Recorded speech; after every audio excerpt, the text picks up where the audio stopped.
Welcome back to the channel, guys. Today I'll be doing a little bit of a setup tour. I posted a community post a few days ago, and you guys are asking for a room tour, so I thought, why not?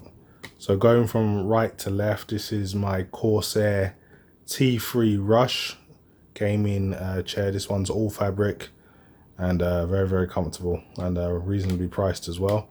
Of course, there's my main PC, the PC with the RTX 3090 and 5950X at its heart. I'll get into the main specs in a moment. And I've got the LG B9 OLED as my monitor. Now to the left, I have my recording PC. So this is just like a monitor in screen. And of course, I've got my Corsair Void headphones as well. So down here, you can see I have the recording PC itself. I don't know how that's coming out. Might be a bit wonky, but yeah, that's what's doing all the work, because it's a separate PC entirely. So that's pretty much where all the work goes. So I'm just going to bring you in a little bit closer so you guys can see the PC. We can talk about the specs a little bit. So here's the PC up close a bit better. So you can see the RTX 3090 there vertically mounted, and I've also got a full custom loop cooling the 5950X. I've got 3 fans taking air out of the case, 2 fans at the bottom sucking air into the case, and I've also got another 3 fans at the front sucking air through the radiator, and I've got another 3 fans at the back pulling air. So it's a push-pull configuration. I've got a single fan at the back that's moving air out of the case. So it's a very well ventilated case. I've got the XSPC Photon 270, and with the Corsair Vario D5 pump. I've also got 32GB of RAM, and yeah, it's a very high spec machine. 1000 watt power supply, does the job very well. As far as peripherals go, I'm using the Corsair M65 Pro RGB mouse with sniper button. I think it's a 12,000 dpi mouse sensor, really good sensor.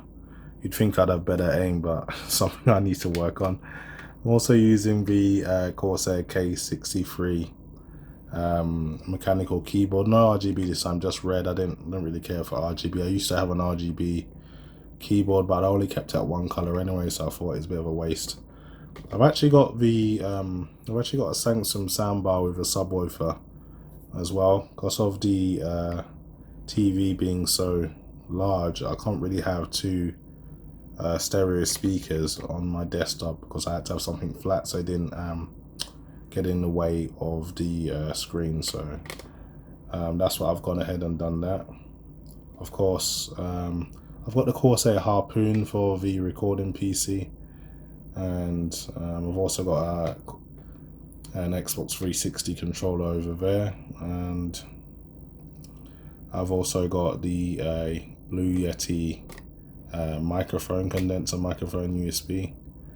Does a job for me very well. So the recording PC, in terms of specs, I've got a GTX 1080 Ti in there, AMD Ryzen 7 2700X, and 16GB of 2400 MHz RAM, and a single SSD. So it's not an amazing PC, but it does the job very well for me. And yeah, it could game pretty well as well if I really wanted it to.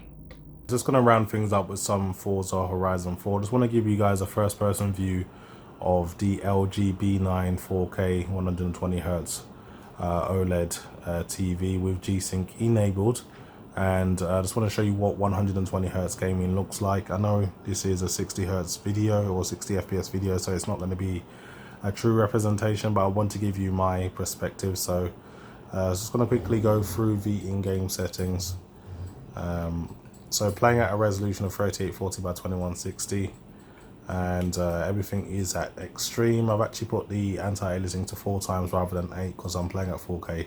I don't need to use excessive AA, and I want to lock 120 FPS if possible. So Forza Horizon 4, we know, looks absolutely stunning, and it does look amazing on this OLED 4K TV. So I'm just gonna do a little bit of driving and you guys can kind of see how the game looks or how the TV performs. And it performs very, very well as a gaming display. So very, very low latency. You won't have any difficulty playing your games.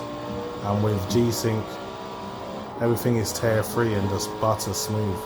I know in some of my recordings with my capture card you see tearing, but that's not from the TV, that's not from my experience, that's just from the HDMI pass-through. Hopefully when they make HDMI 2.1 capture cards, I can record at 4K 120 FPS and get rid of that tearing. That would be amazing.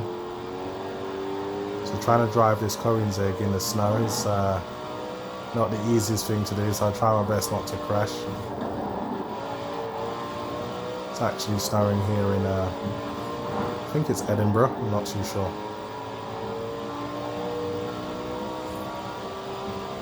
But yeah, it's just butter smooth, very, very clear, and so responsive as well.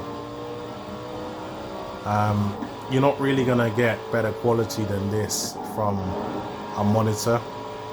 And the B9 is reasonably priced for what you get for it. If you can stretch to the C9, I would recommend doing that. It does have a better processor, and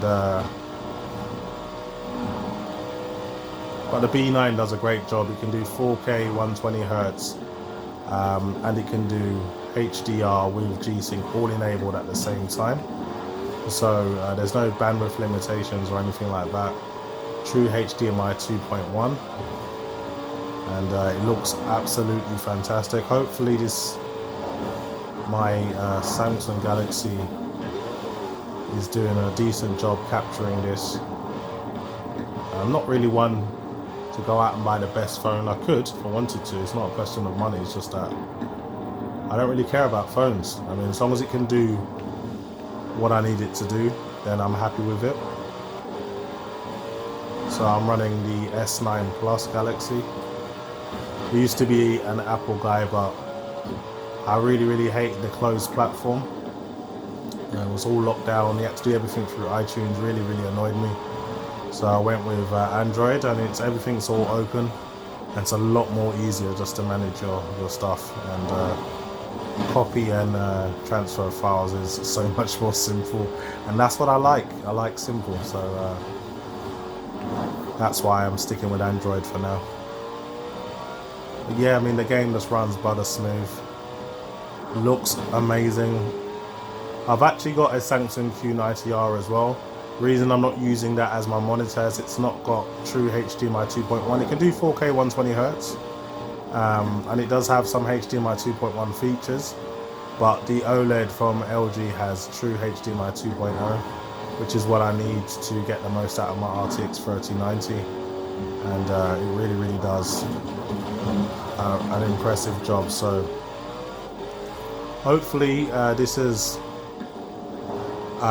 you know, been a good look at my setup. You guys can see what I use every day to run my channel and just generally take in my own gaming experience. So thanks for watching, guys, and I'll see you in the next video.